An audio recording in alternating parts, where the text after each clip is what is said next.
본문의 말씀을 가지고 한번 따라합시다. 섬김의 원리. 섬김의 원리. 섬김의 원리라는 주제를 가지고 함께 말씀을 나눠보고자 합니다. 우리가 12월 첫째 주를 우리가 대강절 또는 대림절 또는 강림절이라고 부릅니다.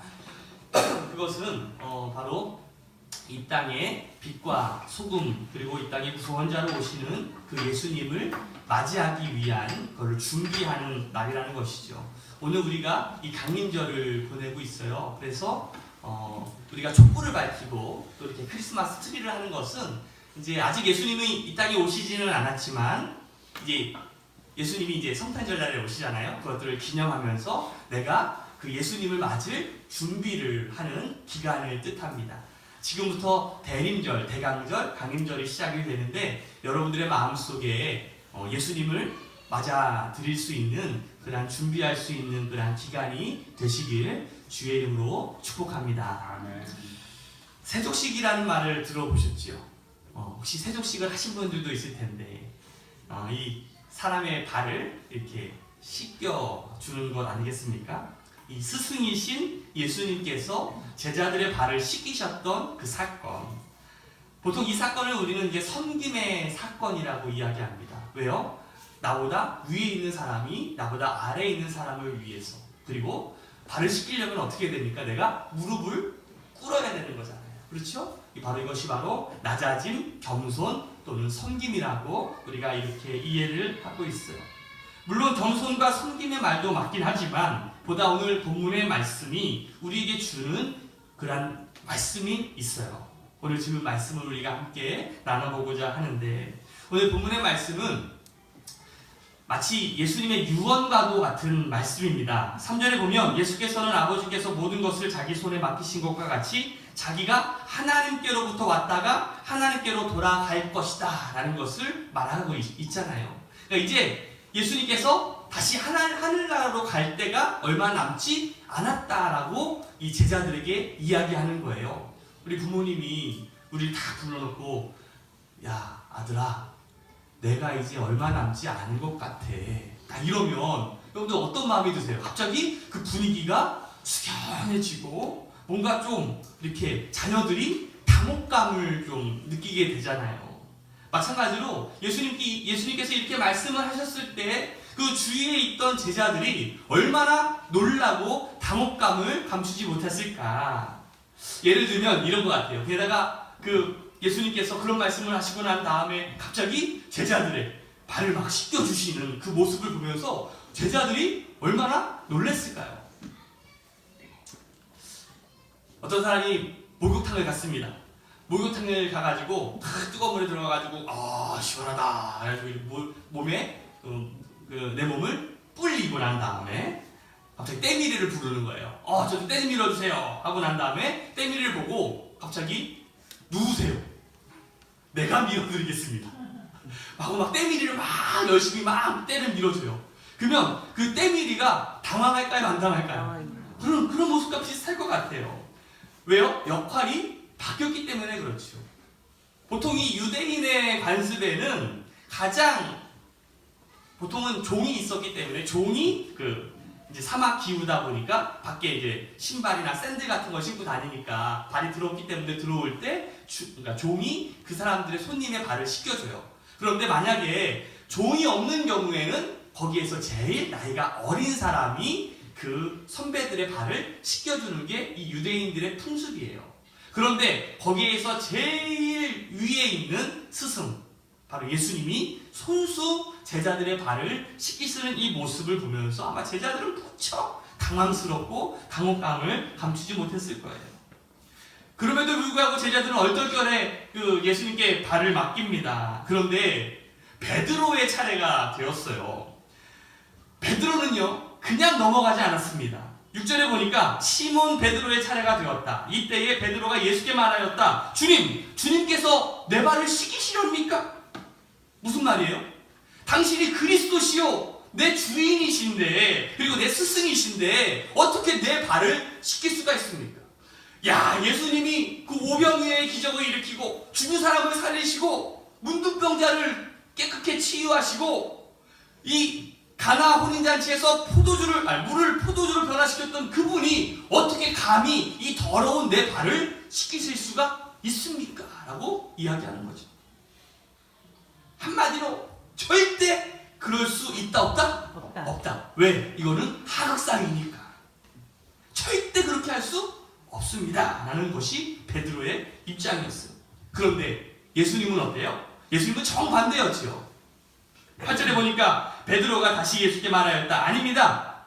내 발은 절대로 씻기지 못하십니다. 예수께서 그에게 말씀하셨다. 내가 너를 씻기지 아니하면 너와 내가 상관이 있다 없다? 없다. 내가 너를 씻겨야 이제 비로소 너와 내가 상관이 있다라는 것이다. 그러자 갑자기 이 베드로가 뭐라고 얘기해요? 주님, 그러면 아예 목욕을 시켜주십시오. 사람이 사랑을 하잖아요. 여러분들 사랑하십니까? 여러분들 표정을 보니까 지금 사랑을 하고 있는 사람도 있고 사랑을 받는 사람도 있고 그냥 지금 아무 생각 없이 앉아있는 사람들도 있어. 여러분 어떻습니까? 난 지금 사랑하고 있다는 사람 손 들어보세요. 살짝 손 좀. 김선희 쌤 손 안 드는 건 뭐야?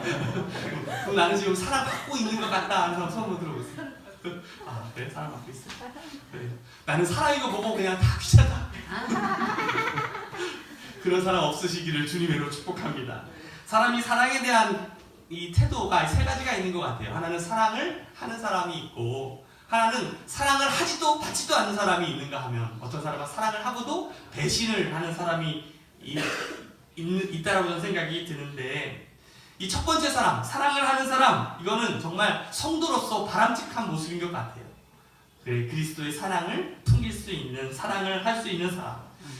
오늘 이 베드로가 두 번째 유형에 해당하는 사람인 것 같아요. 사랑을 하지도 않고 받지도 않는 사람의 유형이 바로 베드로의 모습이 아닌가. 어떻게 보면 이러한 모습을 이기적이고 교만한 모습이다라고 말할 수 있을 텐데요. 베드로의 모습이 바로 그런 모습이에요. 사랑을 하지도 않고 받지도 않겠다라는 거. 그러니까 자기 고집이 있는 사랑이다라고 표현할 수가 있을 것 같아요. 예수님의 의도가 어떠하든지 간에 그냥 자기의 기준으로 봤을 때 그것에 어긋나면 거절하는 것.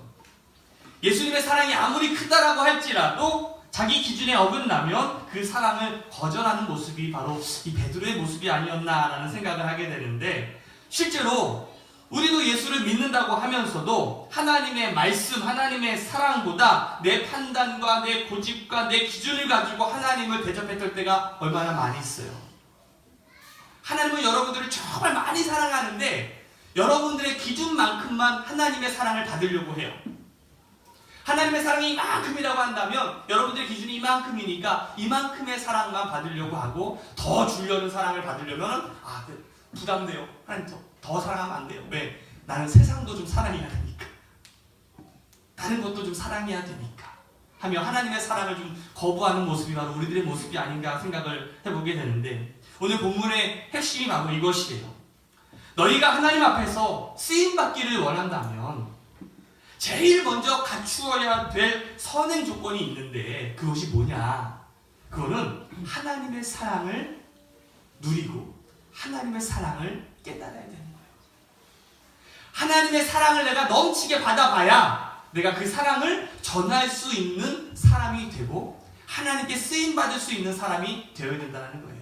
그래서 제일 먼저 중요한 건 뭐냐면 내가 하나님으로부터 사랑을 받아봐야 돼. 하나님으로부터 은혜를 받아봐야 돼. 저는 오늘 여러분들이 이 시간 하나님의 사랑을 그 넘치는 하나님의 사랑을 받으시기를 주님의 이름으로 축복합니다. 왜요? 그래야만 하나님께 쓰임받을 수가 있기 때문에 그래요.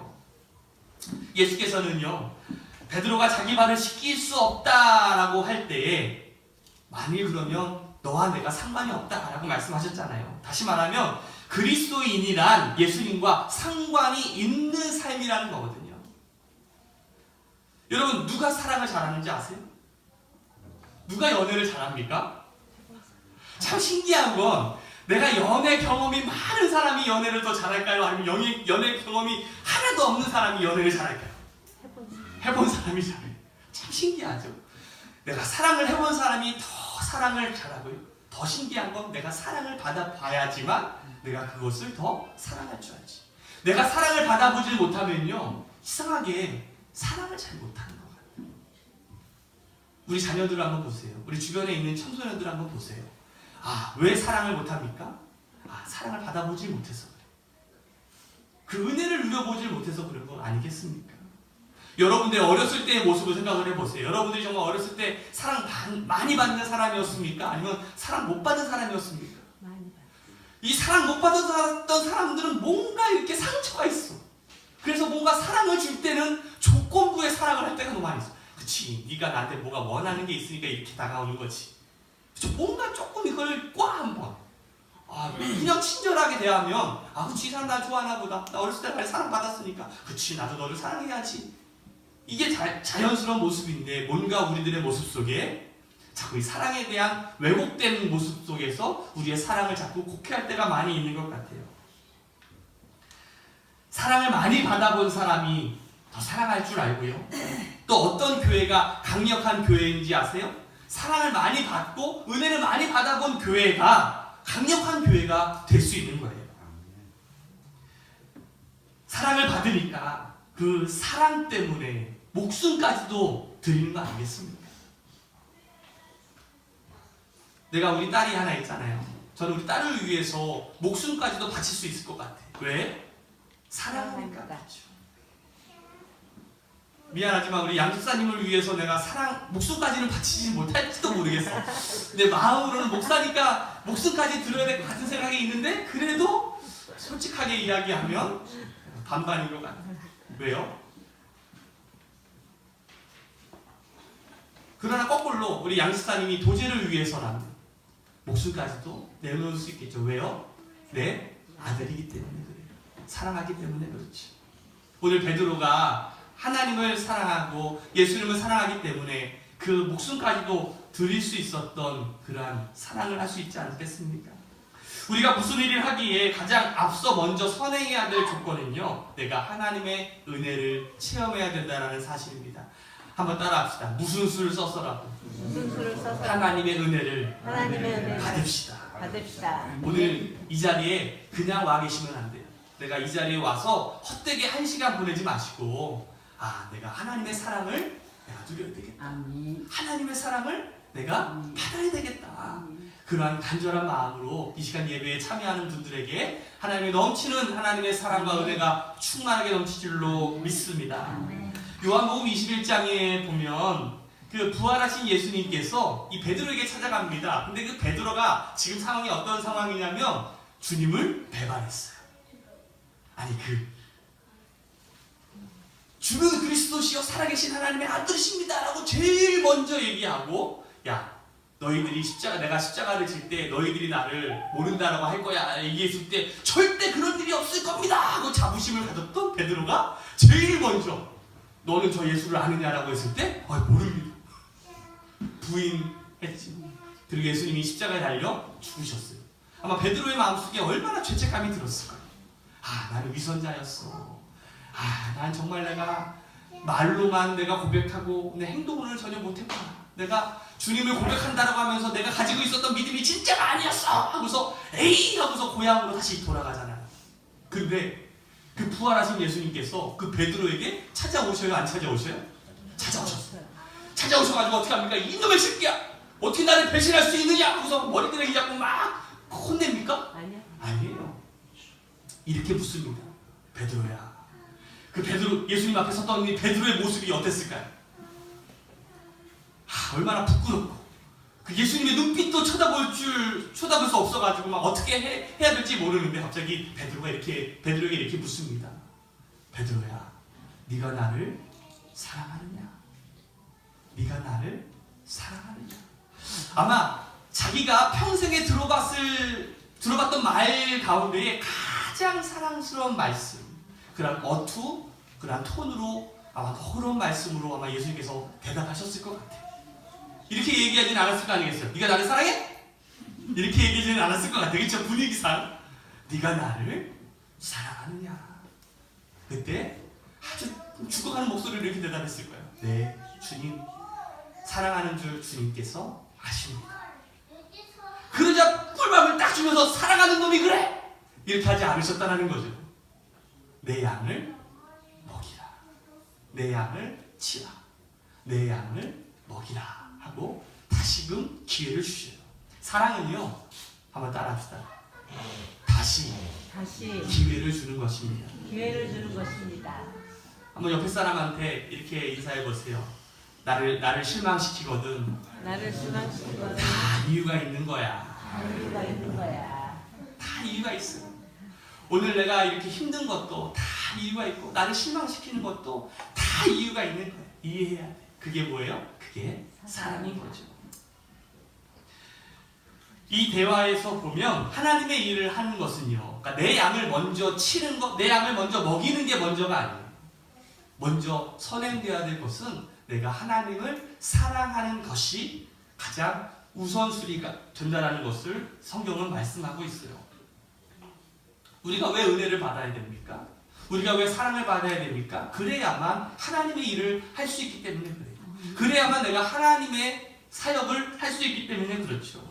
내가 하나님의 사랑을 받아봐야, 하나님의 은혜를 받아봐야 내가 그 사랑을 전할 수 있고 그 은혜를 전할 수 있는 거예요. 은혜를 체험한 사람은요, 빚진 사람의 마음으로 살아갑니다. 14절의 말씀을 보면 주이며 선생인 내가 너희의 발을 씻겨 주었으니 너희도 서로 남의 발을 서로 씻겨 주어야 한다. 무슨 말이에요? 내가 먼저 모범을 보였으니까 이제 너희는 서로의 발을 씻기면서 살아가라라는 거예요. 이 말이 뭡니까? 서로 겸손한 모습으로, 서로 사랑하는 모습으로 서로 섬기며 살아가라라는 하나님의 원리예요. 예수님께서 우리에게 은혜를 받았느냐 물으시며 우리가 은혜를 받았습니다 라고 대답하면 그 자리에 머무르지 말고 그 은혜를 갚으라라고 말씀하고 있는 거죠. 은혜를 받았으면 그 은혜를 내 거야 하는 것이 아니라 그 은혜를 나누라는 거예요. 나누라는 거. 사랑을 받았으면 그 사랑을 나누라는 거죠. 성경을 보면 하나님 앞에서 은혜를 갚는 방법이 두 가지가 있어요. 하나는 내가 하나님의 은혜를 받고 사랑을 받았으면 뭐 해야 돼요? 하나님께 영광과 감사와 찬양을 올리는 거야. 또한 또 은혜를 갚는 방법은 뭐냐면 옆에 있는 사람에게 겸손과 섬김을 통해서 사랑하는 것, 그것이 그 은혜를 갚는 것이라고 성경은 말하고 있어요. 하나님을 사랑하고 이웃을 사랑하라. 내가 너희에게 새 계명을 주노니 뭐하래요? 하나님 사랑하고 내 이웃을 사랑하라는 거. 사실 우리는 빚진 자입니다. 아마 이 자리에 있는 분들, 빚이 없는 분들이 한 명도 없을 거예요. 왜? 목사인 저도 빚이 있으니까. 저 카드 빚이 많거든요. 여러분들, 저는 카드 빚도 있어요. 이 빚이거든요, 이 빚. 하도 카드 빚이 많아가지고 아예 카드를 그냥 빚으로 만들었어. 그래서 내가 그래, 이러면서 살아가야지. 여기에 제가 이런 말을 썼어요. 한번 위로를 받으시기를 바래요. 돈을 가지고 침대를 살 수 있지만 잠은 못 삽니다. 돈을 가지고 맛난 음식을 살 수 있습니다. 그러나 입맛까지는 사지 못합니다. 돈을 가지고 많은 책을 사 모을 수 있습니다. 그러나 지혜까지는 사지 못합니다. 돈을 가지고 큰 집을 살 수 있습니다. 그러나 행복까지는 사지 못합니다. 참 행복은 돈이 아니라 나의 마음에 있는 것입니다. 여러분들 카드를 오늘 다 잘라서 빚으로 만드세요. 지껏 뭐 죽게 하겠습니까? 여러 가지 빚이 많이 있을 거예요. 은행 빚도 있고 카드 빚도 있고 뭐 인간관계에 진 빚도 있고 많은 빚들이 있겠지만 가장 큰 빚은요, 우리가 예수 믿은 빚이에요. 이것만큼 큰 빚은 없죠. 이 중에 누구도 태어나면서부터 내가 예수를 믿어야지, 내가 그 정자에 있을 때부터 내가 결심하고 살아가는 사람은 없을 거예요. 엄마 뱃속에서 10달 동안 내가 엄마 뱃속에서 나가면 바로 예수 믿어야지 하는 사람은 한 명도 없을 거예요. 다 누군가 부모의 믿음의 권유를 통해서, 또 내 친구를 통해서, 내 지인들을 통해서, 그치, 여러분들 누군가 이 자리에 오게 되기까지는 누군가의 헌신과 누군가의 이끌림에 있어서 온 거잖아요. 협박이 있든지, 아니면 인간관계에 있든지, 아니면 뭔가 꿰미 있든지, 야 내가 너 오늘 끝나면 내가 당구 한 게임 쳐줄게, 그렇죠? 아니면 내가 오늘 밥 사줄게, 오늘 교회 한 번만 가봐, 뭐 어쨌든 간에, 아니면 가정의 평화를 위해서, 야 여보 오늘 교회 한 번만 가면 내가 정말 당신한테 잘해줄게, 뭐 어쨌든 간에 이끌려서 이 자리에 온 거 아니겠습니까? 그런 의미에서 우리는 다 빚을 지고 있는 사람이에요. 누군가에게. 성경은요, 빚을 갚으라라고 말씀하고 있어요. 특별히 복음의 빚을 갚으라라고 말씀하고 있어요. 이 복음의 빚진 자들은요, 그 빚을 갚는 방법이 마치 릴레이 선수처럼 바통을 넘겨주는 것과 똑같습니다. 그 다음 주자에게 또 다음 주자에게 믿음이 계속 이어갈 수 있도록 우리가 빚을 갚는 건데, 한 수도원이 있었습니다. 수도원이라고 하면 그 산꼭자기에 하나님을 믿기 위해서 막 거룩한 생활을 하기 위해서 모인 사람들일 텐데, 그 수도원에 보면은 수도원장이 있겠지요. 수도원장이 있으면 수도원생들이 있겠지요. 근데 그 수도원장이 항상 그 수도원생들한테 이렇게 세 가지를 당부합니다. 야, 너희들은 항상 예수님을 위해서 죽을 준비를 해라. 둘째, 너희들은 항상 이사갈 준비를 해라. 복음을 위해서 이사갈 준비를 해라. 셋째, 너희들은 항상 복음을 전할 설교를 준비해라. 항상 이 수도원장이 수도원생들한테 항상 다짐을 시켰어요. 근데 모든 조직에는요, 뭐가 있어요? 뺀질이가 있어. 모든 조직에는 뭐가 있다고요? 뺀질이가 있어. 어느 날 갑자기 이 수도원장이, 야, 너 나와서 설교 한번 해봐. 하필이면 그 손가락질 당했던 사람이 누구예요? 뺀질이었던 거예요. 딱 나왔어요. 야, 너 설교해봐라. 딱 나왔습니다. 이 사람이 설교를 준비했을까요? 안 했을까요? 안 했어요. 왜요? 뺀질이니까. 그래서 한참을 망설이던 이 뺀질이가 이렇게 얘기합니다. 여러분, 제가 여기서 무엇을 말할지 아시겠습니까? 모르시겠습니까? 근데 앉아있는 사람들이 알아요? 몰라요? 모르죠. 모릅니다 라고 대답을 한 거예요. 그랬더니 저도 모르겠습니다 하고서 내려가 버리는 거예요. 이거 어이가 없는 행동이잖아요. 어떻게 저럴 수가 있나? 기가 막혀가지고, 야, 너는 이제 수도원에서 쫓겨났다. 한참을 앉아있던 수도원장이 딱 일어나가지고 이렇게 얘기합니다. 그래, 좋다. 내가 너를 그리스도의 사랑으로 다시 한번 기회를 주겠다. 다음 주에 나와서 설교해라. 다음 주가 됐어요. 이 뺀질이가 설교를 준비했을까요? 안 했을까요? 안 했죠. 왜요? 뺀질이니까. 뺀질이는 끝까지 안 하는 거예요. 그 다음 주가 돼서 설교하러 나왔습니다. 또 이렇게 얘기하는 거예요. 여러분, 제가 여기서 무엇을 말할지 아시겠습니까? 모르겠습니까? 근데 지난주에는 모른다고 하니까 내려가니까 이번엔 모두가 안다고 대답하는 거예요. 알아요! 하니까 아는데 뭐하러 말합니까? 하고서 내려가 버리는 거예요. 아니, 이런 어이없는 놈이 다 있나. 앉아있는 애들이, 야, 너는 쫓겨날 거야 하고서 다 수도원장을 봤는데, 수도원장이 화가 많이 났어요. 야, 그리스도의 사랑으로 내가 너에게 마지막 한 번의 기회를 주겠다. 다음 주에 설교해라. 또 한 주간이 지나갔어요. 이 뺀질이가 설교를 준비했을까요? 안 했을까요? 안 했어요. 뺀질이니까. 또 다음 주가 돼서 나왔습니다. 여러분, 제가 여기서 뭐라고 말할지 아시겠습니까? 모르시겠습니까? 그랬더니 이제 앉아있는 사람들이 헷갈리기 시작하는 거예요. 모른다고 해도 내려가고 안다고 해도 내려가고. 그래서 이번에는 짰어. 이쪽 반을 딱 나눠가지고 이쪽은 모르겠습니다, 이쪽은 알겠습니다 라고 대답을 하는 거예요. 그랬더니 이 뺀질이가 뭐라고 얘기하는지 아세요? 그러면 아는 사람이 모르는 사람한테 알려주세요 하고 내려가는 거예요. 기가 막혔죠. 야, 너는 이제 끝장이다. 너는 이제 퇴출이다. 한참을 앉아있던 이 수도원장이 갑자기 일어나더니 박수를 막 치는 거예요. 야, 내가 여태까지 들었던 중 가장 복음적인 설교다. 최고다. 왜? 복음은 아는 자가 모르는 자에게 알려주는 것이기 때문이다. 복음이 뭐라고요? 아는 사람이 모르는 사람에게 알려준다. 그럼 한번 물어볼게요. 여러분들은 하나님의 복음, 하나님의 사랑을 아는 사람입니까? 모르는 사람입니까?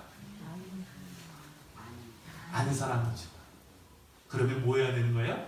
모르는 사람에게 알려줘야 돼요. 제가 좋아하는 말 가운데 to know God, to be known God이라는 말이 있어요. 하나님을 알라. 그리고 하나님을 알게 하라. 저는 이것이 복음의 핵심이라고 생각이 들어요. 우리는 힘써 하나님을 알아야 됩니다. 먼저 예배를 통해서, 그리고 기도를 통해서, 그리고 성경 공부를 통해서 예수를 알아야 돼요. 그러나 내가 하나님을 아는 것에서만 그치는 것이 아니라 또 다른 사람에게 하나님을 알려야 된다는 것. 마태복음 28장에 나오는 예수님의 지상명령이 뭡니까? 너에게 분부한 모든 것을 가르쳐 지키게 하라. 바로 이것이 바로 성도의 모습이에요. 사랑하는 우리 새로남교회 성도 여러분들, 오늘 여러분들이 사랑을 깨닫는 자가 되시기를 주님의 이름으로 축복합니다.